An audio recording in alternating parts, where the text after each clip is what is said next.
All right, I'm going to make a video here about how to make a color splash, and I'm going to use the website Photopea to make it. So I'm going to make a image black and white, and just one part of the image is going to have color. And so if you search Photopea, you can type it into Google and it'll come up. It's the first one on there. The nice thing is that you don't have to download anything. You don't have to sign up for anything. This is the first screen you come to, and I'm going to click on Open from Computer. I'm going to open an image from my computer. So I'm searching through. I'm going to go to my desktop, and I'm going to search through and find where I have saved a photograph. So I'm going to open that one. I'll just click on it and click Open. So there it is in the program, and right over here is my layers, and I have one layer, background layer right now. I'm going to right click right here, and I'm going to say duplicate layer. Now I have my background layer, and I also have a copy of that background layer. What I'm going to do is I'm going to make the top layer black and white, and the bottom one is going to stay in color. So I'm going to go up to here, and I'm going to go up to Image and down to Adjustments, and then I'm going to go to Black and White. When I click on there, it brings up this window, asks if I want to change anything, any adjustments. I'm just going to say OK. So now you can see in the little thumbnail preview over here that I have a black and white version on top of a colored version. So the black and white one is blocking it. If I click this eyeball icon, it will turn off the visibility on the black and white one and show the layer underneath, which is the colored version. I can turn that back on. The next thing I'm going to do is I'm going to mask away part of the black and white layer to show the color layer underneath. To do that, I'm going to add a layer mask to the black and white one. So right here is the icon. It says Add Raster Mask. I'm going to click on there. When I did that, it added this other rectangle, the mask part of this layer. And that's what we want. Next thing I'm going to do is I'm going to grab my paintbrush, which is a little bit hidden for me because of how the screen was set up. But here's the paintbrush. If you leave your cursor over it, it says Brush Tool. So I'm going to click on there. The next thing I want to do is I want to make sure I have the color black selected. Your toolbar may be a little bit different. This may be down at the bottom, but here's the color picker, and you can click on there. It opens up this color picker, and you want to select black. So here's black. I'm going to click on that and say OK. And next thing I'm going to do is, you can see my cursor. It does have a paintbrush, but it's really, really small. So I'm going to change the size of that. Up here, there's a little menu, and I can increase the size of my brush. You can see it change right there.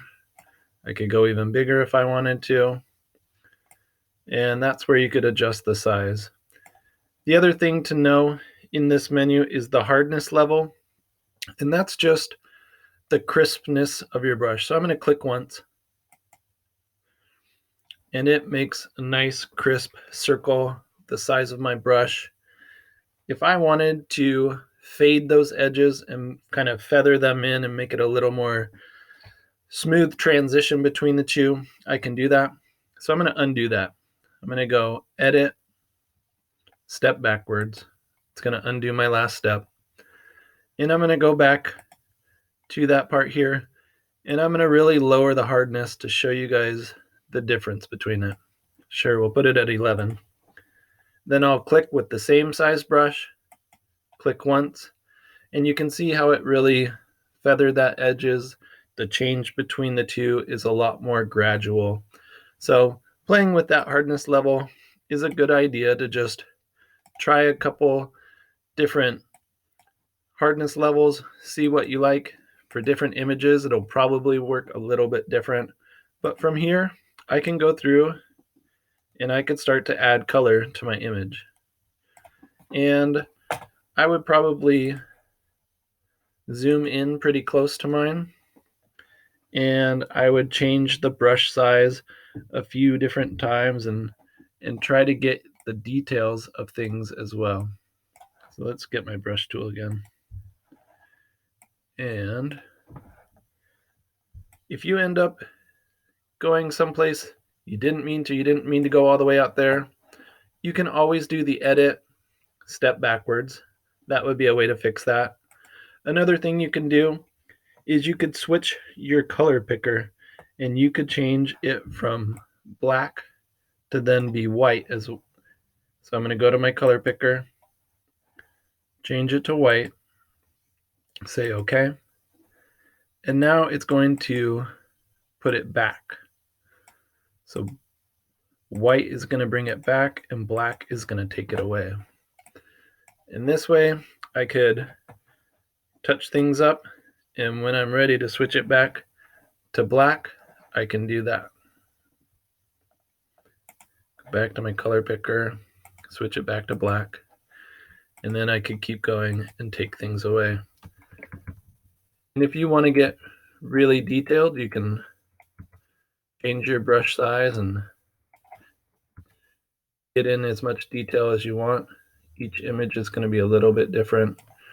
And so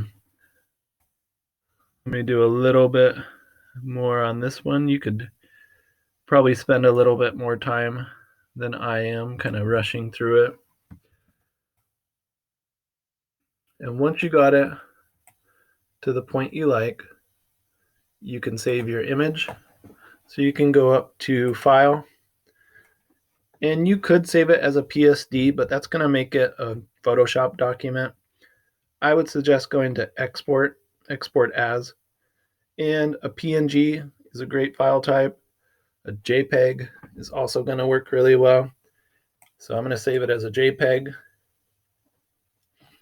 It brings up this window to save things, and it's just a zoomed in part there to see a detail. And I can hit save right here. You'll see it go to my downloads here. And from there, I could put it to my drive, save it somewhere I want, turn it in for my project, put it in a Google presentation. And I think that's gonna do it for this video on how to make a color splash.